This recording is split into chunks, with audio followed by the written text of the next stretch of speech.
नमस्ते दोस्तों, Indian air force के द्वारा एफकेट 1 2026 नोटिफिकेशन आउट हो चुका है और इस बार 350 पोस्ट के लिए वैकेंसी निकली हुई है। तो हम डिटेल्स में नोटिफिकेशन की चर्चा करते हैं। Indian air force common admission test AFCAT 1 2026 for flying branch and ground duty, technical and non technical branches and NCC special entry for courses commissioning in जनवरी 2027 के लिए है।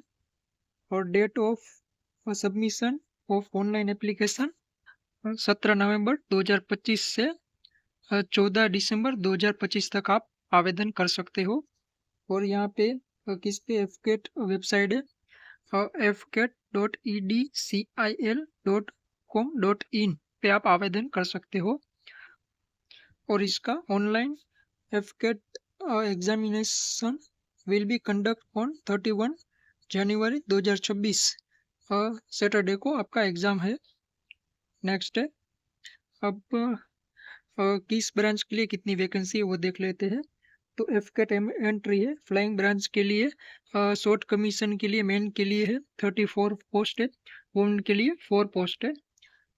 और ग्राउंड ड्यूटी टेक्निकल के लिए परमानेंट कमीशन और शॉर्ट कमीशन के लिए मेल और फीमेल के लिए ये सारी पोस्ट है।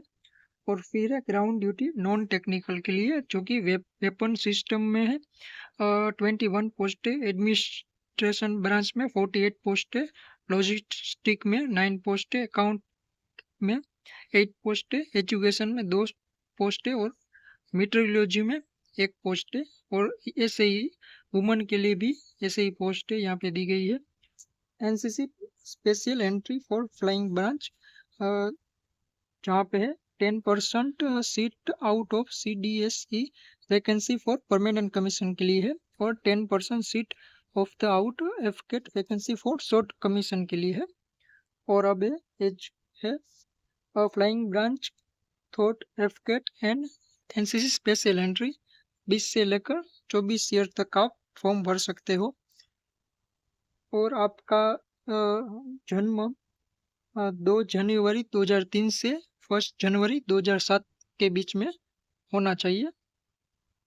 और अगर आपके पास commercial pilot licence issue by DGCA India in relaxation up to 26 years, तब आपका 2 जनवरी 2001 से 1 जनवरी 2007 तक आप फॉर्म भर सकते हो। और नेक्स्ट है ground duty technical and not technically 20 से 26 ईयर तक आप फॉर्म भर सकते हो। और आपकी एज 2 जनवरी 2001 से 1 जनवरी 2007 तक आप इसके बीच में आपका बर्थ होना चाहिए, तब आप ग्राउंड ड्यूटी के लिए अप्लाई कर सकते हो। अब हम एजुकेशन क्वालिफिकेशन डिस्कस करते हैं। फॉर फ्लाइंग ब्रांच के लिए candidate should be mandatorily pass with minimum 50 marks each of mathematics and physics at 10+2 level, or graduation will minimum 3 years degree course in any discipline for recognized university with a minimum 60 mark of equivalent। और आप के पास BE और BTech degree 4 year course for recognized university with minimum 60 mark और equivalent. और अगर आपके पास candidate who have cleared section A और B examine or associate membership of Institute of Engineering or Aeronautical Society of India for recognized university with minimum 60 mark और equivalent। यह flying branch के लिए qualification है। अब हम देखते हैं ग्राउंड ड्यूटी के लिए क्या है। तो aeronautical engineer candidate will be minimum 50 marks each physics and mathematics and 10+2, and MSc Electronics will minimum 50 marks with BSc in Physics with minimum 60 mark। ये है इसकी क्वालिफिकेशन ग्राउंड ड्यूटी ब्रांच के लिए। नेक्स्ट है ground duty non technical branch के लिए weapon system और administration and logistic के लिए तो सेम ही क्वालिफिकेशन रहेगा। और अकाउंटेंट ब्रांच के लिए आपको minimum BCom degree 3 years course आपके पास होना चाहिए।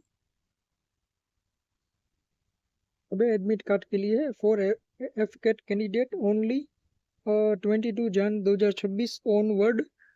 Click download FCAT card to download your admit card from the website of fcatedcil.com.in. If the candidate is not able to download to same for the mentioned website, he or she is required to for FCAT help desk. ये phone number है और email query में भी address to ये email ID है, इस पे या कोई भी आपको क्वेरी हो तो आप मेल कर सकते हो. The examination fee for FCAT entry.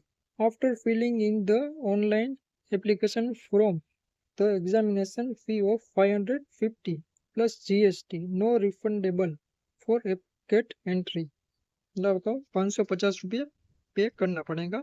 और आपकी एग्ज़ाम है 31 जनवरी 2026 को आपका एग्ज़ाम होगा और फर्स्ट शिफ्ट यहाँ पे है और कैंडिडेट रिपोर्ट टाइम है 8 आवर्स और गो और गेट क्लोजिंग टाइम है 9:30 आवर्स एंड वेरिफिकेशन और बायोमेट्रिक के लिए 8 आवर्स टू 9:45 आवर्स तक बायोमेट्रिक होगा और reading for instruction by candidate 9:45 hours to 10 hours तक आपको इंस्ट्रक्शन रीड के लिए टाइम मिलेगा और conduct for FCAT 10 hours to 12 hours आपके 2 घंटे का एग्ज़ाम रहेगा.